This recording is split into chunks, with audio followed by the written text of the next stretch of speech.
Hey, everybody out there in the internet universe. I give this a couple of seconds because we will be live in several places. Hello, LinkedIn Live. Hello, Twitter.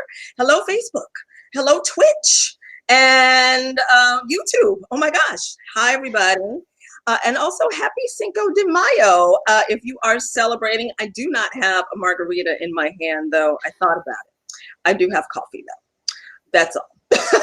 Maybe later, maybe later. I'm so excited today. It's like I said, witches on Cinco de Mayo. What could be better? And if you know anything about tequila and mezcal, bats, witches, it's kind of like Halloween today in its own way. So joining me today is Mandi Em. Hey, girl, hey. Yay. She is the author of Witchcraft Therapy and the creatrix for Healthy Living for Hot Messes. And I think we all are a little bit of a hot mess. So happy to have you, Mandi. Yay. I'm so happy to be here. Thank you so much. Yay. Is Cinco de Mayo a thing in Canada? I don't even know. Do you all care? Not No? not much where I'm here, Yeah. but yeah. Okay. We're aware of it, but Yeah. Well, she's in the beautiful British Columbia area, which I've never visited, and I'm sure it's magical, like a forest and everything. So I mentioned you are a witch and everything. I'd love for you to tell people a little bit more about you. Tell us more. so my name is Mandi. I have 3 kids. I live in beautiful British Columbia, Canada, which is amazing. I'm a freelance writer and first-time author with this book. And yeah, I generally just love, laughing and kind of hanging out in nature and just trying to get through life. Kind of like what a witch does. Yep. So I know I get this question often, and I'm sure you do too. Like, what is being a witch to you? And I'm sure people ask you all this. Are you a good witch or a bad witch? And it's like, Yeah. yeah. See, it's so funny because that's one of those questions where it like anyone you ask would have such a different answer. And for me, I think it's basically just having one foot in the mundane daily grind every day and then another foot somewhere else. And having this philosophy on life that you have more agency over Mhm. your surroundings, over your internal states, and just the fact that you can look for magic in the everyday. That's what it is to me. And just a deep connection with nature and with trying to just bring the energy of being like a good, good, passionate human to the world and just trying to bring good stuff out there. So, not a bad witch. Yeah. Except when you make us mad, right? Yeah. I mean, we're all good and bad, really. Right. I know, girl. I know. So, what exactly is witchcraft therapy? Tell us more about that. Yeah, so witchcraft therapy, it's funny because for me personally, I view it as predominantly like a self-help or empowerment book with a witchy twist. So this isn't really like one of those things where it's like you'll pick up and learn how to cast a circle or anything like that. Personally, I am a secular witch, so I'm not Wiccan. I don't really vibe with gods and goddesses or anything like that. So for me, this book is kind of like a tool for self-improvement and for deepening your connection with yourself and trying to take power and agency back over your life. Yeah. Same with me. That's kind of how Yeah. I vibe. Same way. Well, how Yeah. long have you been? When did you know you were a witch? Did you Okay. always know? Did you stumble onto it? So it's really funny because when I was a kid, I remember me and my friend were like 8 years old and we made this band. We had a band at 8 years old, and I'm telling you, it was every bit as cringy as it sounds. And we called it Witch Dance, and we would like write songs about the moon. And like there was one, it was like, oh yeah, Witch Dance. I swear, like when I think about it, I just want to cringe so hard. I almost pull my back out. But like I don't know. Spotify needs that song. That's true. That's true. But yeah, so there was that. And then when I was a teenager, I kind of dabbled into being Wiccan and things like that. But to me, I just never really sort of just the prescribed aspects of having it be an organized thing never really called to me. So what I found was through life and through adulthood, I would kind of go back to using things like ritual and symbol in times of crisis to try and kickstart my own brain or try and manifest something good in my life. And I didn't really start embracing it or the term until a few years ago. And this move that we did to the Okanagan was a direct result of some Oh, pretty deep work that I oh my did at that God. time. Oh my Yeah. gosh. Girl, you gotta have a retreat. I'm coming. I will totally come. I'm coming through. So let's dive into this book. Chapter 1, Vibe Check Your Mindset. I love that. Now, what are some things that we can do to vibe check our mindset, especially in this month where we're supposed to be thinking about mental health?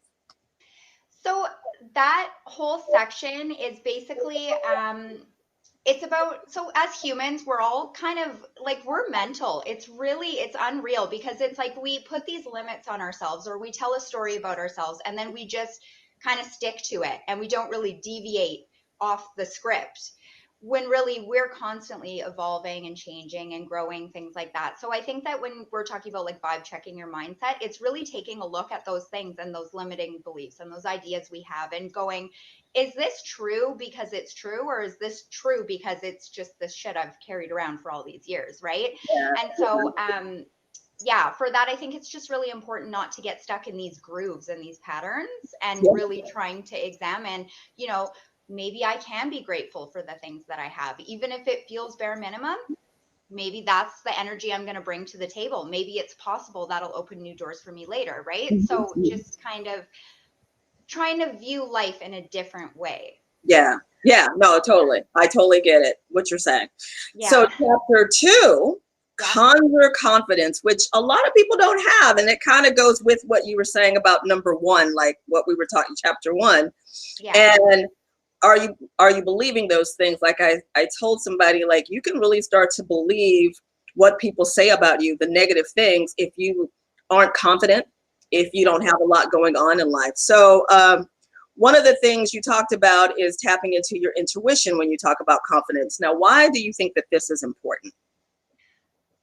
So I think this is important because, and see, I'm like one of these skeptical kind of science seeking people. So whenever I talk about something about like intuition, I'm kind of like, what am I going on about? But I think we all are born with a very important inner guidance system. And if you're a person who, like me, struggles with anxiety or depression or things like that, it can be very, challenging to differentiate the difference between this is my intuition talking and this is my anxiety or my fear or my doubts or my worries or my limiting beliefs.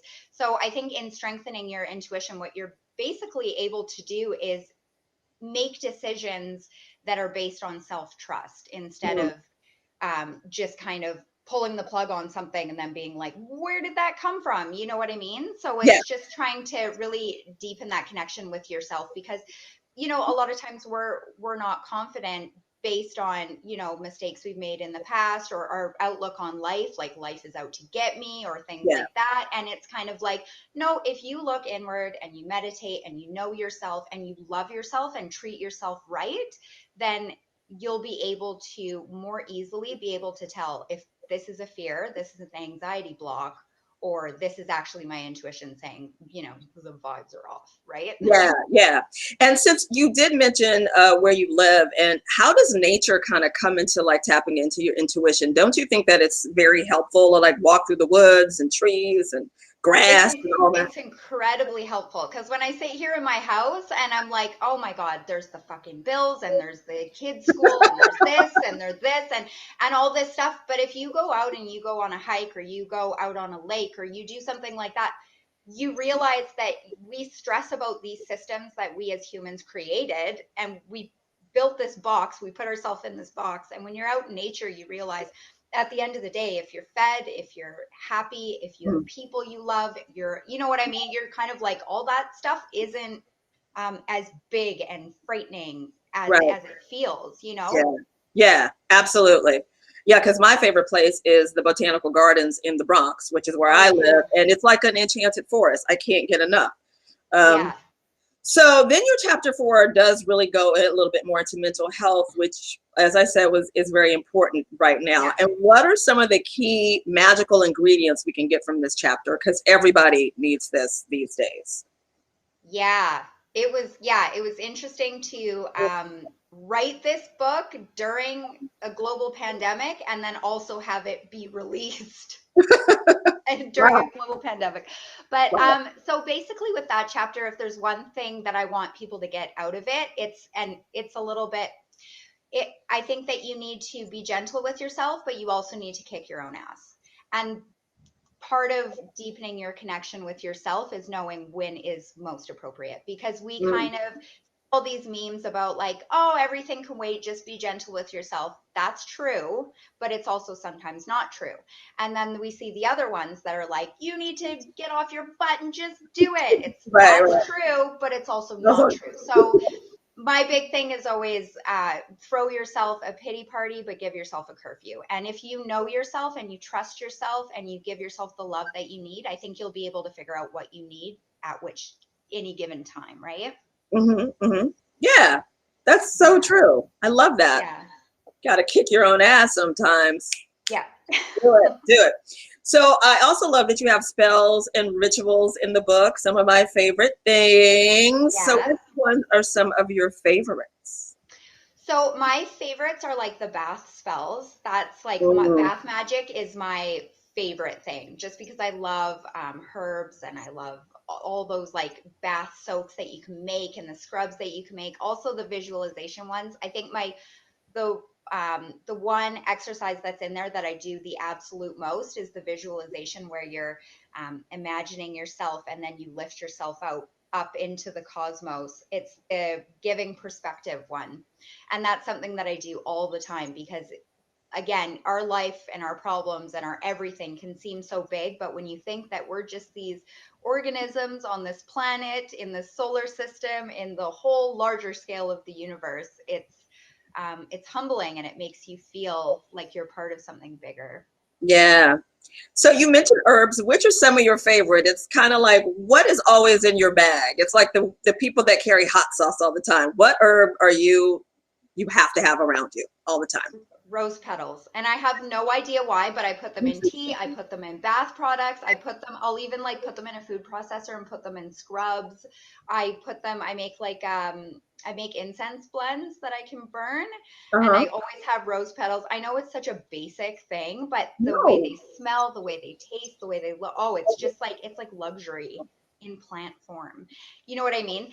But when it comes to regular like I live in an area where I can go and pick wild things often. And See so I how she's love just going out. flowing this fabulous, like foresty life in our faces, those of us living in the urban. I know it's, I feel so grateful to be here because when my kids are like pissing me off and stuff, I'm like, I'm just going out for a hike and I take my gloves and I take my bags and I just do goblin shit in the woods and then I feel way better. I love it. So what do you pick since you have all these fabulous wild things? What do you pick? So we have St. John's wort here that grows Ooh. very abundantly. We also have yarrow, which grows super abundantly. We have big sage, so like not like Oh, kitchen sage or white sage. It's like the sage brush, and I oh use wow. those to make like smoke bundles and things like that. It's really an Cool. interesting area. There's like rose hips in the fall. It's yeah, Wow. yeah, Okay, I'm moving. yeah. You should come here. I will. But I have to go back to your roses comment. I love roses about the same as you. I have it in tea. But my name, Shoshana, actually means rose in Hebrew. Oh, So, really? and Yolanda is also violet flowers. So I think I'm very floral. So I love That's flowers. Yeah. awesome. It's Yeah. like you always have the energy of roses with you. Yes. Ta-da. So can you tell us a little bit more about your website? Because I just love like the title of it. And when did you start it? I actually started, it's almost exactly like 4 years ago. And I actually started my whole time online. I didn't have social media or anything like that. I started doing a blog that was based on my weight loss at the time, because at the Oh, time I was trying to get healthier and I didn't see anybody that was talking about health that wasn't, I don't want to be a hater, but that didn't seem super annoying. That was like doing That's a okay. downward dog in front of their infinity pool. And I was like, oh my God, I just want someone that's normal. Right. So I started doing that. And then it just kind of evolved through the years. And it's funny because one thing that was really hard for me to talk about at first was mental health, and that was such a huge thing in my own life. But then when I started talking about it, because at the time I was also going through postpartum depression, when I started talking about it, I found such amazing community and such a lot of support, and I didn't feel alone, and I felt like it was so healing for me just to be meeting people that were honest about these things and having a place where I could just lay it all bare. Yeah. And so with my website and social channels, what I try and do is basically take all the lessons I learned the hard way and present them to people, so hopefully they'll have an easier time, because people usually they learn a lesson and they move on. I have to get, for some reason, smacked over the head with my lessons 10 or 20 fucking times before I'm like, oh, I should probably do something about this. I mean, you know, you like to take your time. I do. We all have our process. So oh my gosh, I love it. So can you give us all, including me, some tips on adding more magic to our lives? Do tell. Believe it's there and look for it. Believe it's there. Ta-da! It's just, I think I think spending time in nature as much as you can is such a key component, because then you do see how it's crazy that we have to go to the like DMV and stuff like that.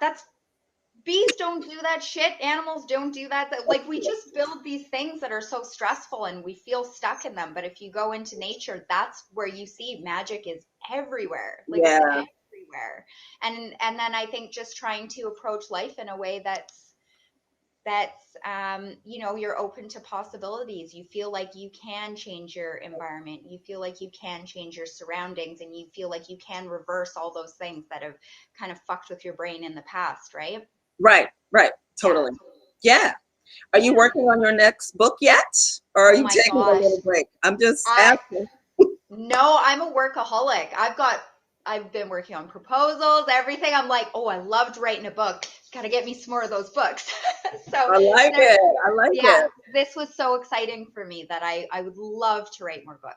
Okay, cool. I think you definitely have a great following, and your book is great. So I can't wait for the next one. And last but not least, I love to ask people this random question. Yeah. Is there anything that you like to binge watch? Anything that you're loving on TV, whether it's witchy or not? Yeah, you know what? I actually don't watch a lot of TV anymore. I trying to think of the last thing. Like, my favorite show that I ever binge watched ever was Breaking Bad. Like, I feel like it was the greatest show ever. I absolutely loved it. But I haven't watched TV in actually a pretty long time. Lately, mostly what I watch is like those nature documentaries, because my kids are little and they're always, I can't watch anything too good because of the swearing and whatnot. And so it's like, now it's nature documentary. I don't have to pay too much attention to it. It won't scar them for life. So yeah. So everybody, she has 3 kids. I want the next book to be on the skincare regimen, because I don't see what's going. What? I want to know that magic. Yeah. Oh, thank you so much, Mandi. You are fabulous. I knew you would be. Yeah, you as well. It was so great to meet you. Oh, wait, what's your website for people? Can you say your website for them so they can find you? So my website is Healthy Living for Hot Messes. I just changed my name on Instagram. It's called Healing for Hot Messes now. The Healthy Living was a bit too long, and I had a lot of Beachbody people DMing me every single day like, hey, girl, want these shakes? And I'm like, oh, no. That is not what I'm doing here. Woo! So there's healthylivingforhotmesses.com is my website. There's also, I have the secularwitch.com, which is it's a website I just recently started, so there's not much on there yet, but that's resources for modern non-religious witches. Cool. And then, but the Instagram is where I'm the most active, and it's Healing for Hot Messes. Awesome. Well, thank you so much. Thank you, everybody, for tuning in. Have a great day, and I will see you next time. Until then, peace, love, and soul.